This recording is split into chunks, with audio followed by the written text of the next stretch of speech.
just last week. Will Trapp and Carlos Harvey sitting in kind of in a dual 6-8 role. And then you've got Pereira and Lod that share the dual number 10 a little bit more centrally. They need to find goals with Bukari, Vasquez, and Uzuni. There should be plenty there to be had, but how can they find a way to work together and share the load, dropping in, finding...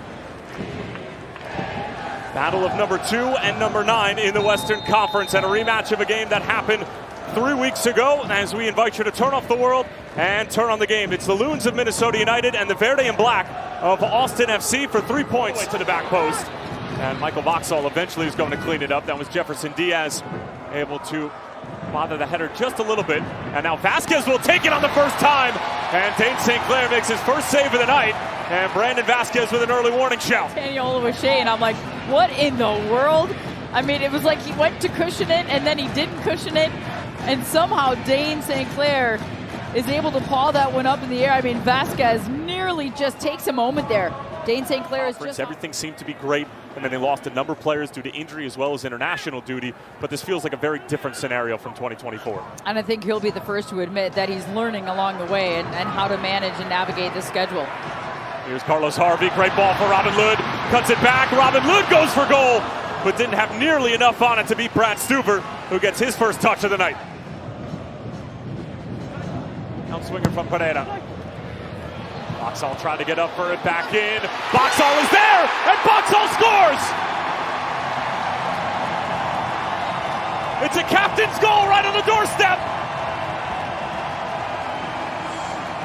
And the Loons continue to display their supremacy in the Western Conference.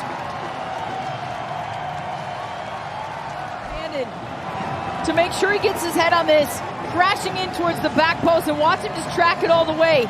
He's diving in. Stuver maybe needs to come off his line a little bit stronger there as he's inside the 6. And Gallagher is on the wrong side of him.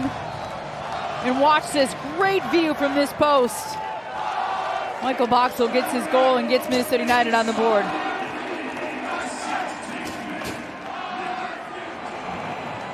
But there was nothing finesse about the finish, as he had to throw his entire body at it, as Pereira attempting to keep it in play. The assistant referee had kept his flag down, and then it's picked off by Marcanic. He gets it in, and it's Oluwaseyi, and it's pawed away by Stuver.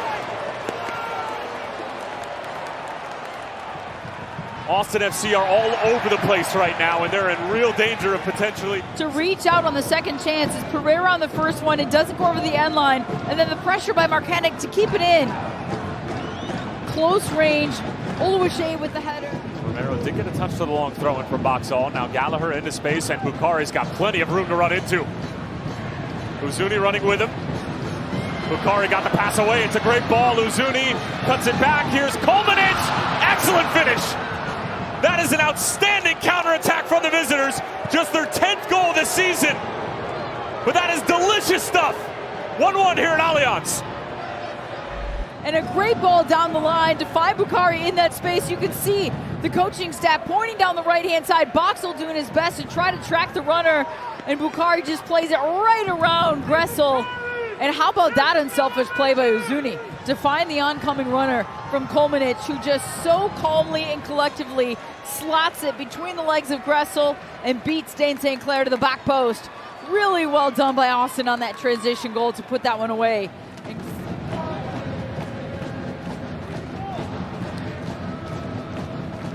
Dubasarski with a beautifully disguised pass. Gallagher, clearly that goal breathing some life into this Austin FC group. Uzuni runs into Vasquez, now gets on the end of it, and Dane St. Clair makes the initial save with his foot. The offside flag is going to go up. That was hardly an orthodox play all the way around from back to front. Bukari on the turn. Going for goal, and Dane St. Clair had to be sharp.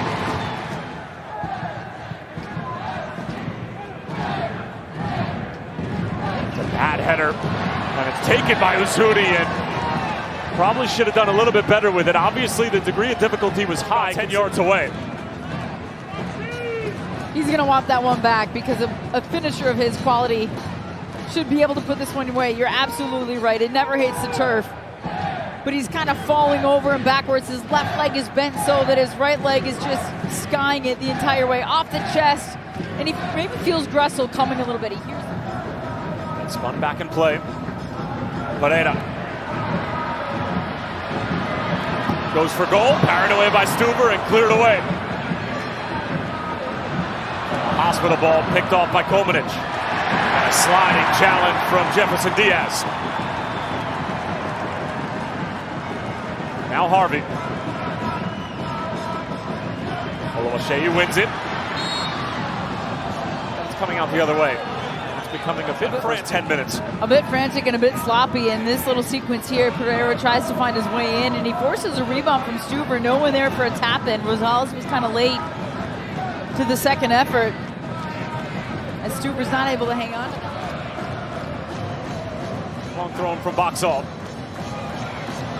Skips around. It's on Paredes' left foot. It's a good effort and stabbed away from goal by Brendan Hines-Ike. Harvey. Yeboah. That was meant for Rosales. Nice little hip swivel, and Yeboah has it saved by Stuver. Another long throw in coming up for Boxall. And Stuver needs... Well, you look at this ball right here, it's just pinged and it's trying to find Rosales. He's making a nice little run along the back line, accidentally gets intercepted, but nearly... Messi at the end of the San Jose Miami game a couple of weeks ago. He's certainly not going to back down here at Allianz. This is steered on goal and covered up by Brad Stuver. Longwane.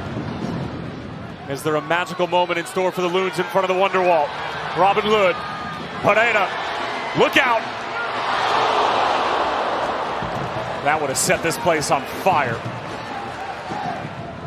Owen Wolf almost gave it away.